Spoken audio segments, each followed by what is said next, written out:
and be willing, as you have said several times, and as even Bishop has said, that we should be willing to be drawn out. We should be willing to go deeper, to forget the things that are behind. We should go, we should press on, we should go higher.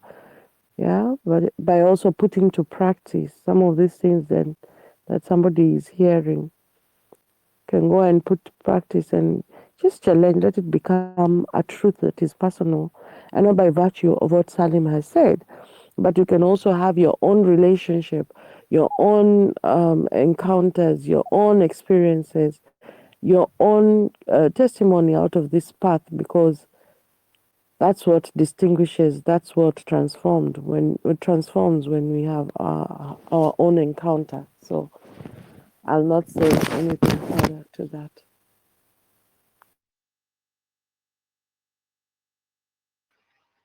Well, if I may Now, add on top of that, very interesting conversation, and I want to thank everybody for participating and teaching and learning together, experiencing each other. Like what I want to appreciate what you guys been talking about as for love being energy, and as Sheila was saying there, uh, you cannot know something unless you know what that thing is not.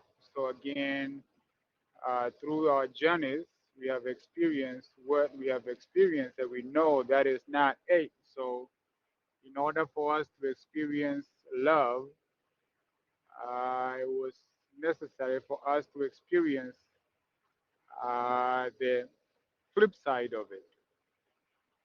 And again, as love, as it was mentioned, it being the foundation of everything, or the base of everything, even as a child, two people come together and make love in order to bring forth a child or a child to be created. When the child is born, the child is love. Uh, what happens after that is due to the fact that their child is here to experience, or their child is God experiencing the creation or experiencing everything that has been created. And some of the things that happen in creation is the fact that what was created out of love, or the opposite of love, or the other side of love, they created fear.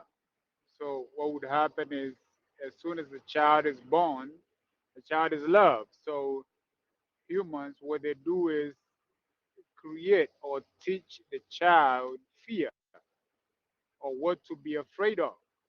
So there becomes the flip side. And if you look at it, most of the time we either coming from a foundation of love or a foundation of fear, or that is what drives us, right, to be able to do whatever it is that we do, or to be able to experience whatever we experience. Again, the problem nowadays is uh, mainly or most of the time, people come from a position of fear. Right? They are in experiencing, or they're trying to experience God in the perspective of fear. Like we were talking about religion having the fear base is teaching people who God is. They have the fear of, hey, if you don't worship this God, you don't go along with what this God says, you're going to burn in hell. Again, this starts along once the child is born. That's what is taught to the child. That's what I think has stagnated us. Because again, with the love of us being the love, then you have the mind, which is again, love is infinite. And then the mind also is infinite. There's no limit to how far the mind can go. However, because of the fear that is put in, I'm going to say the fear of God, right, is put in us ever since you was a child, that starts to limit our potential as human beings. And so we vibrate with have love because we are love. Inside of us, we are love. However, what's outside is all fear based. Right? So that part has become so much. Again, love being the neutral point, then you have fear on one side, and then you can expand the love on the other side, or compassionate, or the things that support love and fear, and the things that support fear on the other side. The thing is, today, nowadays, people vibrate from the side of fear more so than the side of love. Anything they do is driven by fear, whatever it is, even though the fear itself is love. The base of it is love. However, it's a distorted version of the love that shows itself as fear or even as love. Right? Even people saying they're doing something for the love of something. However, they're doing it because of fear of. If you look at the, you go all the way to the base, like, okay, why are you being so nice? Or why are you being good? They'll say, because I don't want to go to hell. So it's not that they want to do something good, it's because they are afraid of what would happen if they don't do what's good. And again, like, Queen Sheila there and Brother Salim explained, everything, even the evil people that we might say they were evil, the base of whatever they did or the base of their passion, there was love, either the love of their country, the love of themselves, or the love of whatever it is that they was trying to either protect or prevent from whatever it is. Again, you got this, those two supporting each other. You got the love of whatever they're loving, or the fear of whatever it is that they're afraid to either lose, or again, that stems from the laboring. Like Brother Salim was saying there, we have given ourselves so many identities uh, other than love. And with all these labels, we are stemming from them, whether I'm a man, I'm a woman, I'm the husband, I'm the wife, I am of this tribe, I am of this nation, whatever it is, I'm from this religion. And so that's where most people vibrate from. And this is what limits us from reaching the highest potential of experiencing everything, no matter what it is, in the most um, purest form, which is love. Right? And again, this is what causing a lot of issues. I remember an incident there a while ago. One time, like, I got high. You know, I was high, and I was thinking. I think I was having a conversation with somebody, and they said, "Hey, do you love the devil?" And I thought about it. Said, "No, I don't love the devil, because obviously, again, the devil has been made to be, something that is bad. So definitely, I don't want to love the devil, because I am afraid that I am going to disappoint God." And again, God, again, like, Brother Salim was saying, there's so many distortions and so many lies that have been told that puts people in the state of mind that they are, or limits their mind into grasping who God really is. We have been conditioned to think a certain way ever since we were small. And so, they say, well, even in the Bible says that, you should love your, well, they say, well, is the devil your enemy? And I say, yes, definitely the devil is my enemy. And they say, well, in the Bible it says, love your enemies as you love yourself. So why would you not love the devil? And I thought about it a little bit. I said, you know what, I'm going to the church and ask them. And I did. I went to a few churches and a few temples, and actually I got kicked out of a few churches. And I think one tried to pray for me, say that I was possessed or something like that. But it goes to show you that some of the truths that you know we are told is also distorted, or it has a fear base, or it is kind of uh, varied with a lot of lies. You have, a lot of truths that are out there, right? But at the same token, you have lies on top of them that kind of support it. So we live a life of lies and truth, fear and love. And this is what really limits uh, us or human beings to reach their potential of who we can really be or who we should be, or us as God experiencing to the highest or to the if degree of the most that we can experience. Again, like we have discovered, love is infinite. Again, there's no end to it. So it's always expanding. Uh, the mind is also the same thing. It's always expanding. However, in most people's minds, it is not a free mind. It's a mind that has been corrupted, or it have been conditioned by whatever it is that humankind have created. Right now, even myself, even this language that I'm speaking, it's not a language of my own. I didn't come about it on my own. It was something that was put in me, right? And again, you can only experience what's inside of you. So, including the language, including everything that I think I know, it was put in me by somebody else. So, really, I did not come about it on my own. So, again, I'm experiencing whatever it is that I'm experiencing from that, from the basis of something that was put in me, and most likely it's a distorted version of the truth, or it's a corrupted version of the truth, or it's something that was dictated in a way since I was a child.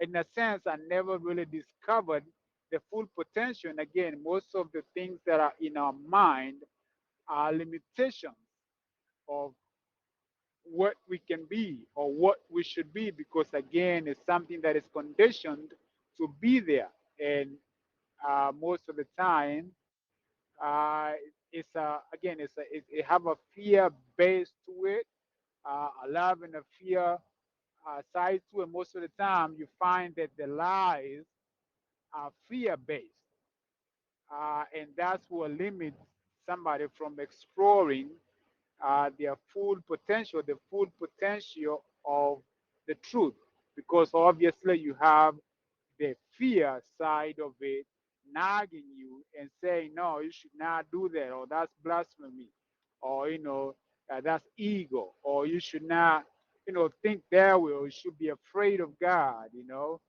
and again that limits us from getting to the point where we can understand who we really are, or we look for the answers outside of ourselves, or we come from, again, because of the lies and what have been fed to us, we come from a perspective of lack.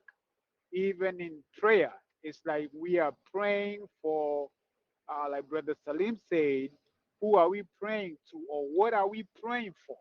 We have everything we need. There's no need to pray for nothing else.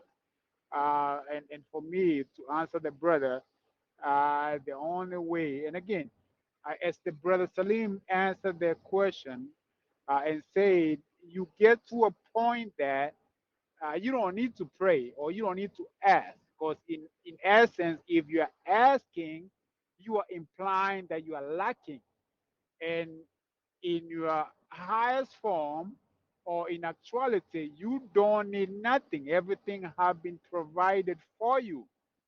However, due to the conditioning of the mind or the processes that uh, some people or people need to go through to be able to get to a point where they are able to understand or understand or comprehend that, hey, I don't need, or God is me, or God is with me, right? Or I am God. I am one thing as God, right?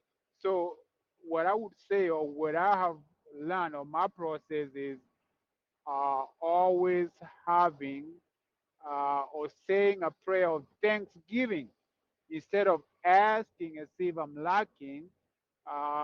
It's saying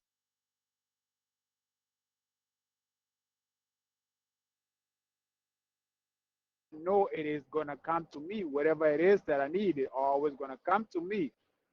Again, as we look at ourselves, ever since we were born, as we go through the process, we come here again talking about the essence of love as love itself. Then we are created by the world, which is again from the soil, uh, makes the bodies of who we are to be able to experience what we have here in this world or in this dimension. So once that is over, the body goes back. And again, throughout your life, you feed from the soil. So the soil is just what makes the body. And then once that stage of your life is over, the body goes back to the soil, right? Like Brother Salim said, gave an example of Jesus the Christ. It's the Christ being in us, right? The love being in us, right? Their kind of transcends or their kind of uh, transition to the next level, while the body who was here again uh, housing the love or experiencing what it was experiencing in this world go back to the soil, and the Christ obviously go on and transition to the next level. But I want to thank you guys. You guys have really mentioned or touched on every base that what love is and compassionate being. To me, the understanding is what you experience with others or what you feel for others as you experience this life or you experience life with others, human beings, animals, plants, the feeling that you feel of love towards others.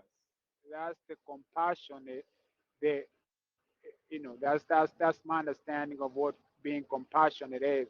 And obviously the actions or the emotions, which again Brother Salim said, taught us that it being the highest form of who we are, the emotions or the feeling, right? When you have the feeling, then again you put it in motion or you put it in action, then you get to experience, or the other gets to experience it from you through the action. But again, guys, you guys have touched everything about it, and I'm very appreciative for you guys today. And the topic was very exciting. So thank you, guys.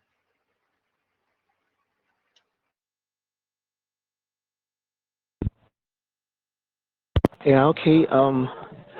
I just want to say, Ra, that was a very, very wonderful